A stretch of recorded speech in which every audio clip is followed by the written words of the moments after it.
Hey everybody, welcome back to another leadership webinar. We're talking today about imposter syndrome while becoming an entrepreneur. If you haven't had a chance to check out my other imposter syndrome webinars so far, we will be covering some of the other content from webinar 1, which talked about what imposter syndrome is and how to deal with it on a more general sense. Webinar 2 was about talking about it in terms of becoming a new manager. Today we're talking about dealing with imposter syndrome and managing it while becoming an entrepreneur. So we're going to talk about some content from the previous webinars. We'll do a quick review, but we're mostly going to be talking about the new content about being an entrepreneur. So if you haven't had a chance to watch those other ones, take a moment now to go ahead and watch them when you get a chance, and then come back to this one when you're ready. In preparation, just so you know, please don't be driving or operating heavy machinery or anything where you can't be focused having this conversation we're having today. There will be an activity later on that will require you to be focused and to have pen and paper handy. So if you don't have those already, take a second to go ahead and grab that and then come back when you're ready. And we'll be talking about imposter syndrome as an entrepreneur. So first question, obviously, who am I? Now, for those of you who have been here for the other webinars, I've already covered this a couple times. But for those of you who are new, I just want to go over this quickly. Who am I? Why should you care what I have to say? I am a business and executive coach. I'm also the founder and CEO of Nyan Leadership. Nyan is a company that I started to focus on leadership growth and business growth. And the context of coaching, frankly, doesn't really matter. It's really the identity that I focus on and what's underneath that for every context of your life. Nayan means eyes in Hindi, and the more you see, the more you can do. You cannot change or affect any kind of influence over anything you're not aware of. So the first step is become aware of it. And that's what the name means. I'm also an artist, writer, photographer, serial entrepreneur, just overall creator. Anything creative, I love doing. Coaching for me is a creative art with my clients and something that I truly love. Also a recovering attorney, former IT consultant. And I'm also a huge nerd as well as a dog rescue enthusiast and explorer. That's my dog, Hachi. He's awesome. And that's us going through one of the slot canyons out in Utah. Always a great time exploring the world with my dog. It's fun. So enjoyable, seeing different perspectives. Terms and intentions for today, what are we talking about? We're talking about the genesis of imposter syndrome. We're going to go over that again, just to quickly give everyone a quick overview of what we talked about last time, last couple of times. We'll identify the mindset of an entrepreneur. What is that mindset? And why do many entrepreneurs fail? Short story is they don't have the mindset, but there's a couple things that they do that we want to talk about that make sure that you don't do those things. We're also going to talk about how to manage your imposter syndrome with a fast-paced environment of an entrepreneur. When you're an entrepreneur, things will move pretty quickly, and there's not a whole lot of time to adjust to things unless you make that time for yourself. As with all the other conversations we've had around imposter syndrome, this is not going to be an extensive or exhaustive conversation. This is going to barely scratch the surface of what we're talking about here. So if you do have any specific questions, comments, observations, situations you want to discuss, please feel free to reach out to me to do a one-to-one. I'm happy to talk about that one-on-one with you. And there's never any charge for any kind of initial conversation with me about anything. So happy to talk to you about those things. There will be a link at the end to reach out to me, and also the link in the description below. Yeah, so let's go ahead and jump in. Do not let what you cannot do interfere with what you can do. This is a great one by a famous basketball coach, John Wooden. He's an amazing coach back in the day, early 1900s, I believe. And he did some really, really great work with his players. And this is really applicable here with imposter syndrome, because at the end of the day, there are going to be limitations and things that you're not good at, things that you're not feeling confident about what you're able to do. But that doesn't stop you from still doing things you're amazing at, things you're good at doing. And a lot of times we tend to conflate those things. We tend to mix that up and say, okay, because I can't do this thing over here, that means I must not be good at this other stuff over here that I already have shown that I'm good at. With imposter syndrome, that's kind of what happens. That can be one of the things that imposter syndrome does to you. It takes one failure, one mistake that you make, and it blows it up to the point where it's like, okay, well, because this thing didn't work, that means that the rest of the stuff's not going to work either. So you shouldn't even bother. And that just isn't true. So we're going to talk about the definition of imposter syndrome, which is the persistent inability to believe one's success is deserved or has been legitimately achieved as a result of one's own efforts or skills. People are going to talk about luck. They're going to talk about how they got a great team around them, those kind of things. It'll appear as really, really humble. At the end of the day, though, it's not just humility. It's actually their own limiting beliefs. This is not always the case, obviously. There's some truly just humble people out there. But a lot of times imposter syndrome is hidden behind the mask of humility. Common symptoms of imposter syndrome are lack of confidence, like we just talked about. It's one of the hallmarks. Feeling like a fraud, or being afraid of being discovered or exposed for being not what you think you are. You're always on edge, right? You're worried about what people are going to think, what people are going to do, what they find out, what happens. You go all through all these what ifs, and you're going to wait for the axe to drop, right? You're extremely risk averse. You don't want to take any risks, even when you know that there's a risk that might be worth taking. You won't take that risk because you're afraid that if it doesn't work out, guess what? You're going to get exposed as an imposter, right? How does the imposter get formed? How does this happen, right? So you got the world, and then you have your view of the world, right? Well, those things are not going to necessarily be equal. What happens is you have contextual identity, which is going to be a part of your identity that filters what happens in the world, and you have another part of your identity, which is your absolute identity. Now, information comes in from the world, and your identities, your filters for the world, change that, right? It colors that information and turns it into a story. And you get it again when you go through your absolute identity. And this happens both ways, right? Both in the way you interact with the world as well as the way the world interacts with you. Now, your contextual identity is going to change from situation to situation, right? Depending on what you're doing, who you are in that moment, who you're interacting with. You're not the same person in terms of the way you interact with people. You're not always going to act the same way at home as you do at work, or with your friends, or with your family, or with certain family members, even, right? Different groups of friends, different parts of you might come out. Same thing is true with the absolute identity. Or sorry, it's not true with the absolute identity. With your absolute identity, you are who you are. That's your core beliefs, your values, your morals, who you are when you're alone. I tell people one way to identify their absolute identity is to talk about or think about who they are when they're with their cat or their dog or their pet, right? That's pretty much who you're going to be with. No one else is around, and that one creature or thing or pet that's around that's not going to judge you when they're around. Who are you around that person? That's who you actually are, and it can never be taken away from you. So that's kind of the genesis of the imposter syndrome, right? When your absolute identity is not in alignment with your contextual identity, right? When your absolute identity has not caught up with your contextual identity, that's when imposter syndrome comes up, and that's when it really starts to hurt you. And the only way to change your absolute identity to really help it catch up is there's two ways. One is organic, it's just to let it happen over time and let it adjust over time. And that happens very, very, very, very slowly. If people don't change, that's why, because they don't have to take time to intentionally change themselves. And the other part is to actually work on yourself, right? To do the hard work, to work with a therapist or a coach or someone like that, where it's really focused on self-awareness, and to really say, okay, who am I right now? Who do I want to be?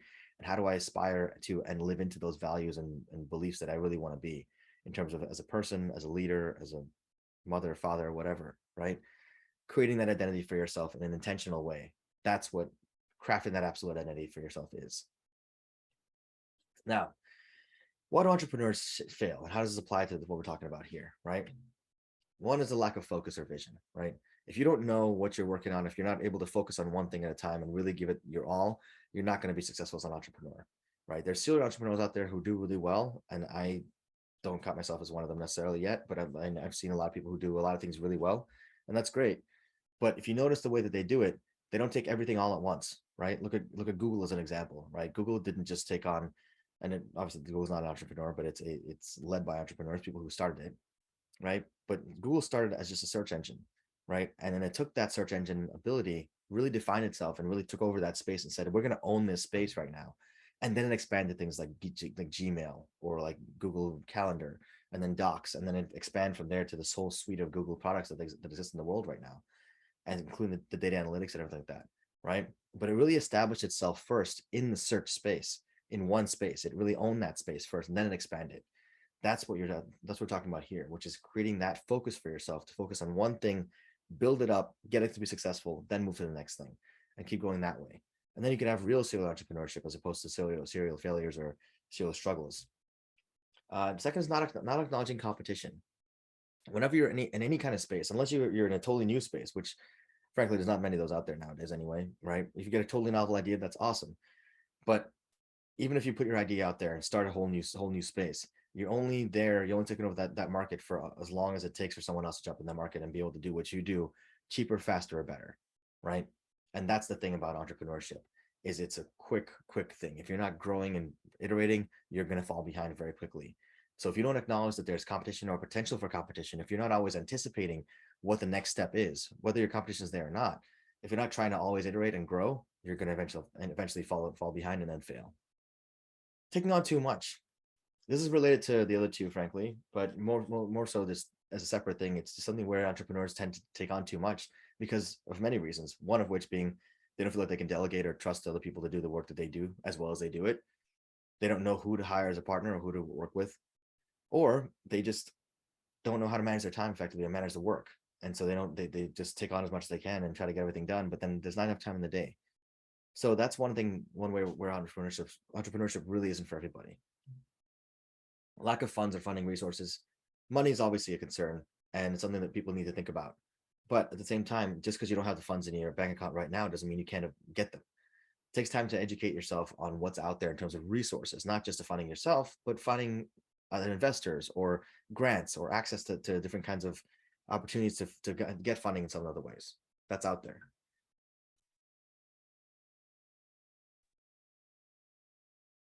Poor choices in partners and employees.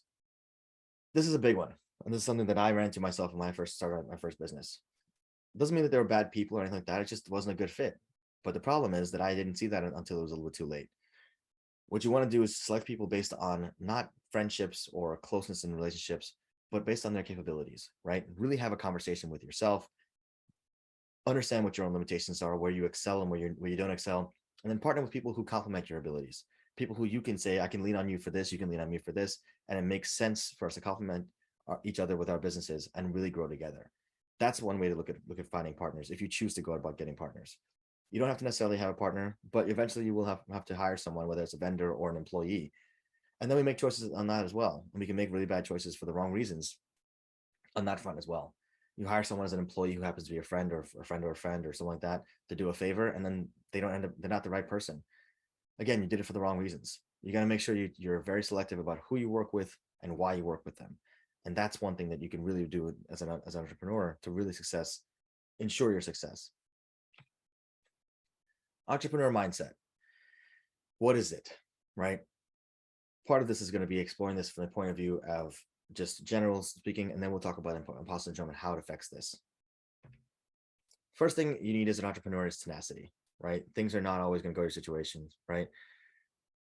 Sorry, things are not always going to go the way you want to in any situation. Entrepreneurship is one of those where things are going to keep going wrong or seem like they keep going wrong all the time.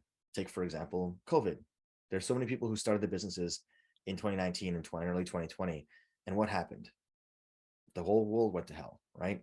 And that's not something you can plan for. There's some things you can plan for and anticipate. There's some things you really can't. A worldwide pandemic is not something you can really anticipate and plan for. And so that makes it really tough on the small business side of things. Self-awareness, this is one is invaluable as an entrepreneur, right? Being able to say, I know what my limitations are, or at least I'm investigating to the point where I want to know what they are and I want to learn about them so I can make changes and continue to grow myself intentionally. That's huge. Accept feedback, look out for feedback, and try to find opportunities to get feedback from whether as an individual, as a person, as a leader, or in terms of your product or service from the market. Is there demand for your product or service? Is there something you're doing differently? That other people are doing differently that they're successful and you're not? Really take the time to actually look into that, right? And having that self-awareness is key, but also just having the desire for it and really honestly be able to face yourself, right? And say, I really want to know where my limitations are and acknowledging them. Because some people say that they want to know, and then when they come time to actually find out, they didn't really want to know. Self-confidence. Now, this is not something what I'm saying is overconfidence or completely confident, unshakable confidence. That's not what that is. Self-confidence is just knowing you're able to do something, right? Faith in your ability and yourself and being able to execute on something, right? It's being okay not knowing. It's knowing that you can find a way out of whatever situation you're in. This is where imposter syndrome really attacks hard. And you can see where this might be something that just eats away at you over time. And this is an essential one as an entrepreneur because you have to be able to go out there and sell yourself, whether to investors or to clients, but also just in general, as you're networking, talking to business partners and other people who could influence your business in a positive way. Patience is extremely important too. Don't compare yourself to others. Take your time to acknowledge the competition, obviously, but don't necessarily say, okay, well, I got to do what they're doing. Or I have to be able to say, I'm not doing as well as they're doing. It's not always true, right? It's not always the way you want to look at things, because when you look at someone else and say, okay, I need to be doing as well as they're doing, you don't know what struggles they're dealing with on the other side of things. And that's important to acknowledge that for yourself, that you're going through your own things and focusing on what you're doing. So acknowledging and understanding where the competition is and what they're doing, but also building your own products and services in a way that makes sense for you and in a way that's anticipating the needs of the market. Growth mindset. A lot of people talk about growth mindset. They don't actually know what the heck it is. Growth mindset is really about knowing that you are not just what you are right now. You are enough as you are right now, and you can still grow and change. So someone's saying, for example, oh, I'm not a morning person. I'm not this, or I'm not that, or I am this. You know, I'm not. I'm an introvert. I can't talk to people. Blah blah whatever. Well, guess what? I guarantee you, in the history of humankind, someone with your situation, with your mindset, with your limitations, has done what you think you want to do, and they're able to do it. So go out there and give it a shot. Why not? Worst case, you don't make it, learn from it. But don't say that this is because you are the way you are. If you're an introvert, I know a lot of introverts who are amazing business people and are network like crazy. They just got to make sure that they plan their time and energy properly, right? I know people who are not morning people, myself included, who when it comes time to get up in the morning, we do we have to do, and we get up early enough to take steps we have to take, and to be there for clients or for whatever needs to get done. You're only limited by yourself and what you want to do. That's what growth mindset's about. It's about being able to say that I can choose my path going forward. I can choose to be better or to do what I want to do. And I'm going to do that. The last thing is going to be work intelligence. Now, what does work intelligence mean? Work intelligence is about being able to leverage time effectively, leverage your skills and other people's skills effectively, and to delegate effectively. And so what does it look like as an entrepreneur? Well, what you want to be able to do is say, okay, I know that my limitations are X, Y, and Z, right? It goes back to self-awareness. But then now with this information, I also know that Susie over there, who is a vendor that I kind of want to work with, she has the skills that I don't have, and I have skills that she doesn't have. So maybe we could work out a barter situation if I can't afford to hire her, or if I can afford to hire her, I'll work with her and say, okay, you complement my skills by doing this and this and this. Here's what I need you to do for me, and working it out that way.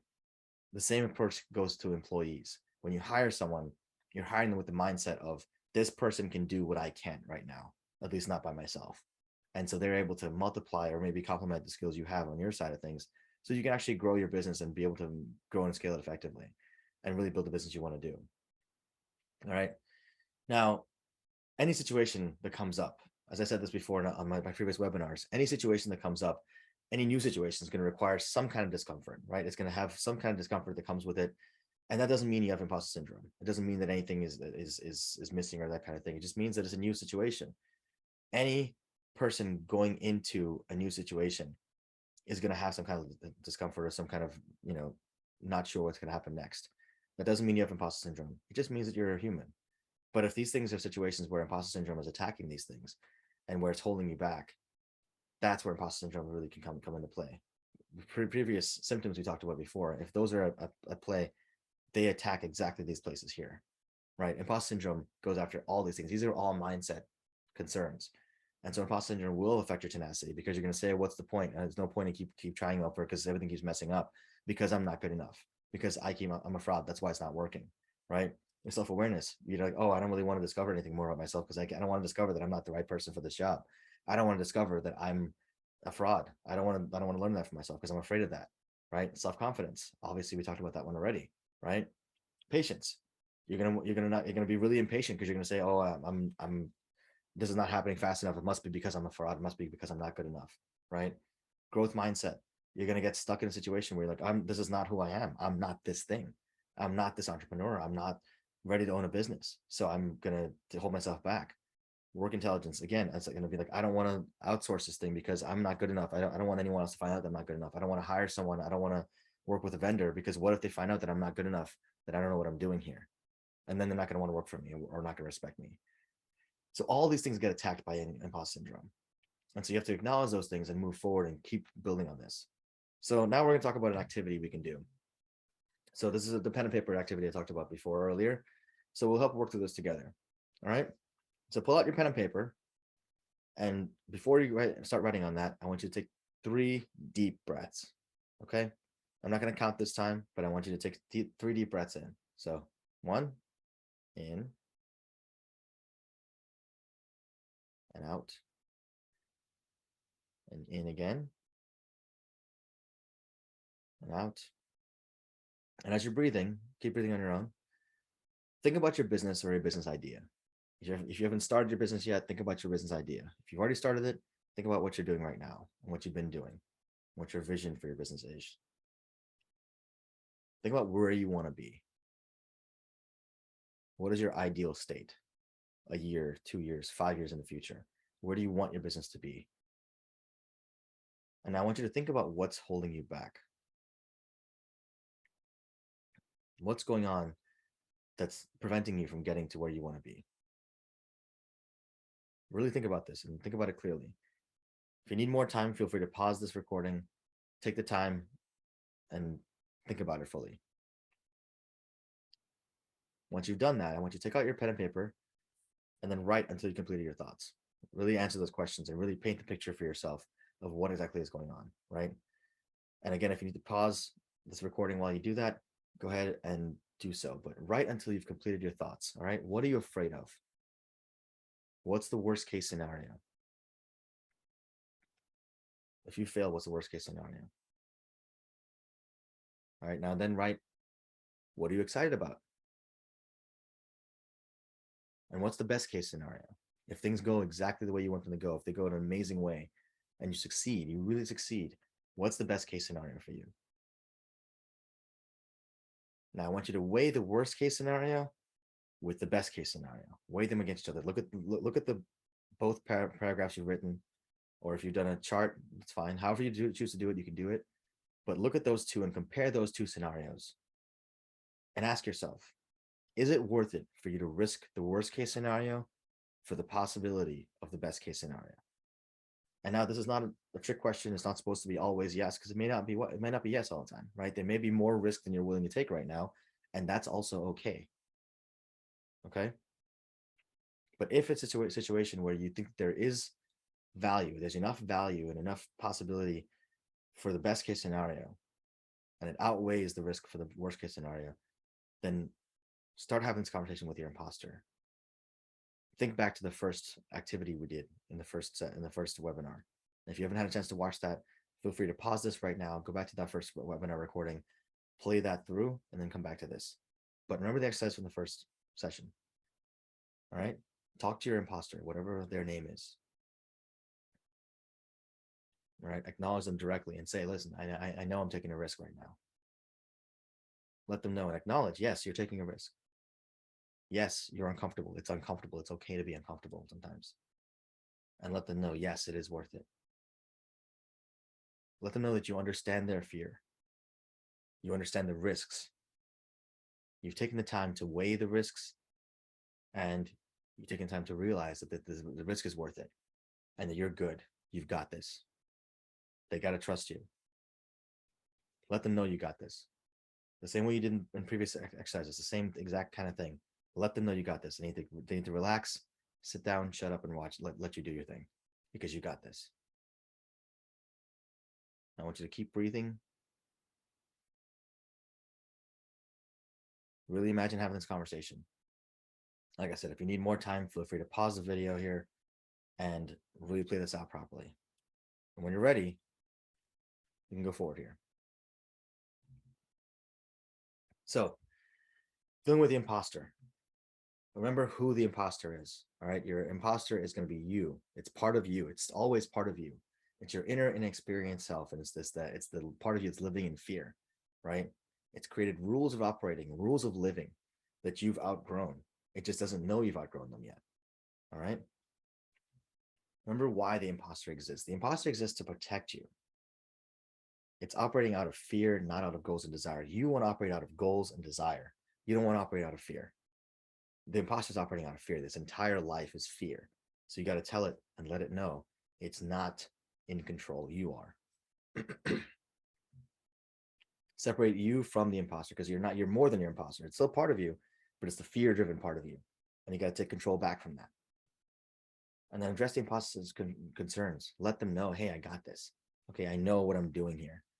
Even if it's new to you, you know that it's worth the risk.